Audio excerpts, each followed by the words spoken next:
Welcome to AamirzTwoCents. In this video, we are going to talk about a very detailed step-by-step process that any student can take and get admission in the United States of America.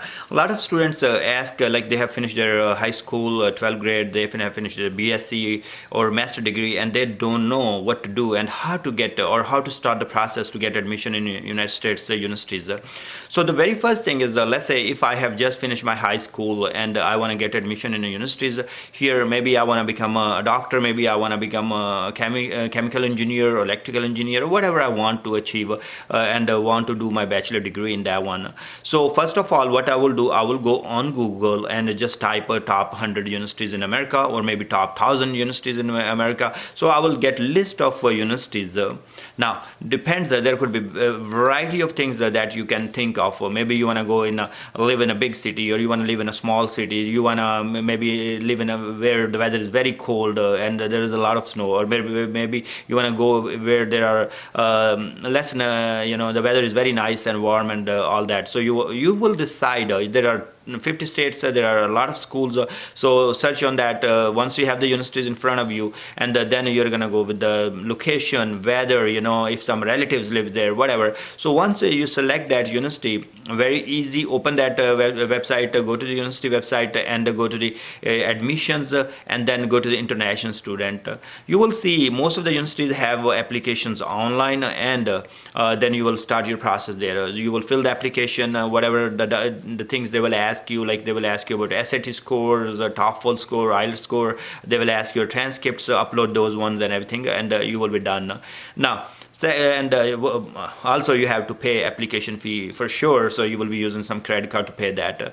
There is another platform in most of the universities here in America are using, is called the Common App. So I will put the link in the description, and you can go to that website and build your profile. My two kids, they are 12th graders here, they are using Common App, and this is open for all the students, even outside the America. So you can create your profile, upload your SAT, you have your essay written there, you have your all the transcripts there. So you write every detail about you and build your profile. Now there is a list of the universities you can choose from there. There are around 900 universities in the list, and you can select the university, and then you can filter by program, like let's say computer science. I want to do computer science majors, so I can select that. And a lot of students ask me about this, give me any cheap university, or tell me about any cheap university, or tell me the best university. So this is your thing, you are gonna do, because this is very open-ended question, or what you are asking. I want, provide me a cheap university which has low fee. How I'm supposed to know which is low criteria for you to low? Maybe 10,000 is low for you, maybe 5,000 is low for you, maybe 2,000 is low for you. So everybody is different, right? So, and his financial statements are different. So I don't know which is low and which is high for you. So you have to go to university and take a look on their fee structure for each of the semester, and their other expenses as well. Now, once you did online application, or you did Common Core, and then from the Common Core you choose the school, which school you want to apply, and then hit apply and pay the fee. Okay, now that fee can be between $70, $50, $100, depends upon the school as well. Now your application will be gone to the university. Now university is going to be communicating with you on the email. So they will be asking you more documents, they will be asking you more questions, or you will be asking them questions, whatever problems you have, or any concerns you have about the school, or you want to get more information, or get in contact with the professor and all that. Now that part is done, and maybe think about that everything went great. Now your admission is confirmed. The university is going to send you I-20.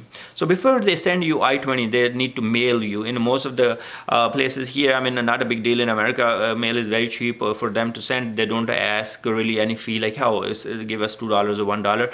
But as the mail is expensive, let's say they need to send your I-20 from America to Pakistan or India, so it's going to cost them between $50 to $75, something like that. So they will use UPS or FedEx, or any other courier services they use to send it. So they're going to ask you to pay that fee. So they will send you a link where you go ahead and make the payment for the mail, and they will send your I-20. Now you will have your I-20, and now next step is you are going to go on one of the website called the SEVIS. So it is, I will put the link. SEVIS is a database where all the information about students such as F1, F2, that's dependent of F1. J1 and their dependents are J2, M1 and M2. So all the information about the students is kept in that database. So United States government can track those students.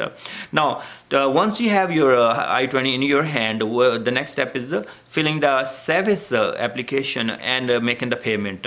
The payment for students is $350. Okay, so you will go online, use the credit card. You can use your uncle's credit card or brother or anybody's credit card and just make the payment and take a snapshot of that, or take the snapshot of receipt, or the final screen from your computer for the service. Now your service is done, and the next step, what you need to do, you need to go to the US Embassy website, and then you will be starting a form called DS 160. So DS-160, that's a form do you have to fill as a non-immigrant applicant. So you will be applying for the visa interview by using that form.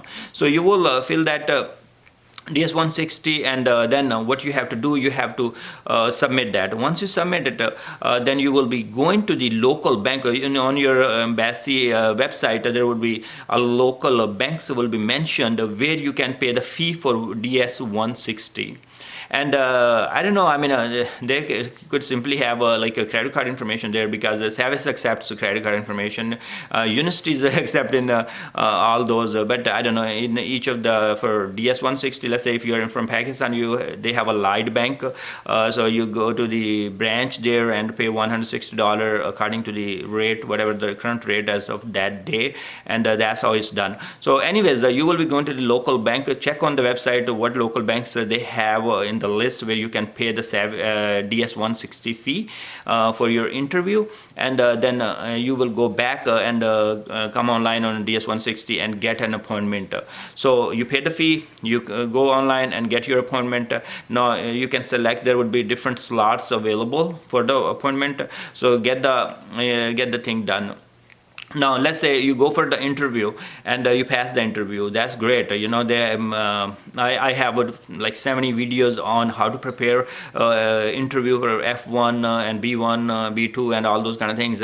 So you can watch those videos in the list as well. Now once your this interview process is done, they're gonna give you a visa. Okay, so now you have the visa. The last pretty much step that you are gonna do from your home country, what you are gonna do, you are gonna go ahead and buy a ticket for that to come to United States of America. So I have a video on which port of entry you should be using. I will suggest you use the port of entry closest to your school, so you don't have to face a lot of questions at the border or at the port of entry in America. And once you are here, then you can visit relatives and all those kind of things.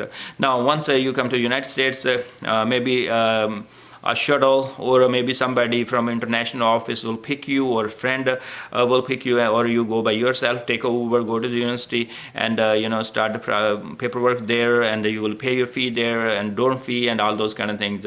So this is pretty much the process. I want to concentrate a lot of it's very easy. Do not use consulting services. You do not need to use consulting services, because you have to provide a document anyways by yourself. Why you are given an extra $1,000 to consultant just to fill your application? It's very simple application: first name, last name, what degree you have, where you live, where your parents live, how much money you make, and all those kind of things.